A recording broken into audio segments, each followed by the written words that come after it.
I love my English teacher because she's really energetic and like outgoing, and we're reading Pride and Prejudice right now, so she'll do like a British accent and start talking. It's really funny.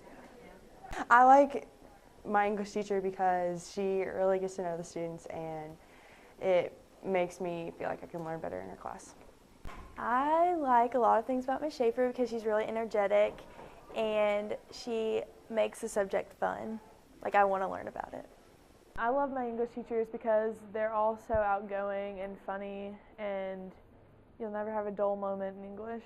My English teachers are always really supportive of whatever, like if you're writing something, they'll help you a lot, and they'll always stay after to help you if you need any extra help, or they'll just give you their opinions.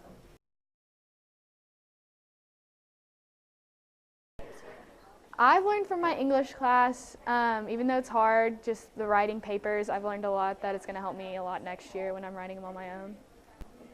I'd say that my writing skills have gotten a lot better from grade school because they don't just hand us a piece of paper and say, write this. They teach us the mechanics and how to do it. I've learned how to write really good essays, how to use my vocabulary to an extensive point to where, I'm good at it actually now. All the papers I've done here, I've done a research paper, I've done a lot of personal narratives, we're working on a literary analysis, persuasive essays, just a lot of different things. Over my years in Assumption, I've learned how to format a paper, how to write better, and a lot about poetry.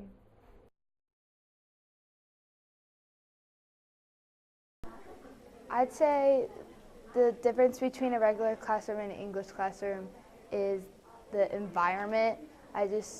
Because with a lot of other classes, you're with different grade levels, but English, you always have your grade in there, and usually it's by junior year, you're with the same people, so it's the same English class, so you just become closer, and it's more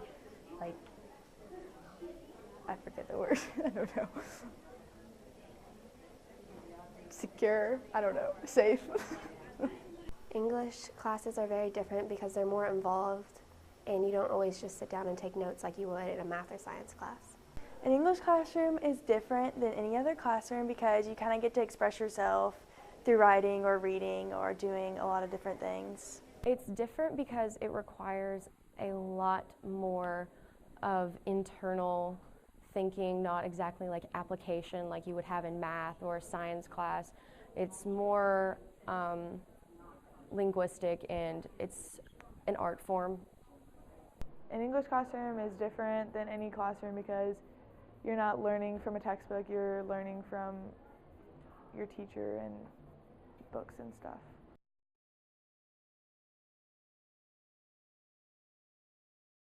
My favorite part about English class is that we do a lot of group work, and it's really open, and it's not always learning from a textbook and stuff. My favorite part about English class is learning new words to use in conversations. My favorite part would definitely be writing and reading because I love to write and read, and also the teachers are really awesome, so yeah. My favorite part about English class are all the activities we do, because we're never just sitting down for the whole entire classroom just taking notes. We're always doing activities so we can learn better because we have different types of people that learn differently. The most challenging part about my English classes is the research paper, definitely, because it's time consuming and it takes a lot of effort and hard work, so you definitely have to put your brain to that one. Some of the challenges in English class are maybe if you're not that great of a writer, but your English teachers will definitely help you with that. The most challenging part about my English class is probably getting all the assignments done on time because there's so much and it teaches responsibility.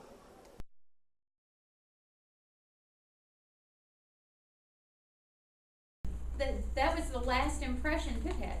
Pip is jealous, Esther's jealous, and so Randy was in the picture. But now Randy's gone.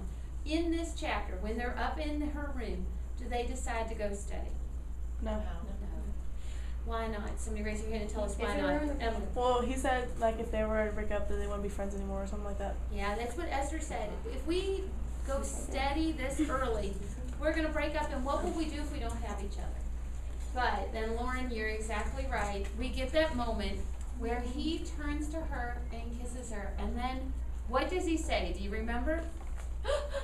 He says, "Don't say that I never kissed you." You can never say that I didn't kiss you. Because remember, she said, we're not in love. In fact, you've never even kissed me. And now, they're kissed. Anyways. Okay, now remember, the reason part needs to be in your own words, and then your quote is the next one. Yeah. Okay, so remember how we did it back here? You said Lily was raised thinking racism is okay. Yeah. That's your thoughts in your own words. Then you found quotes to support that. Yeah. So this needs to be more general, like you have the specific. Maybe I should switch like these. Right. What you want to say, actually what you want to say here is instead of Lily wants to write and apologize, you want to say Lily has regrets about the way she thought in the past. She feels bad.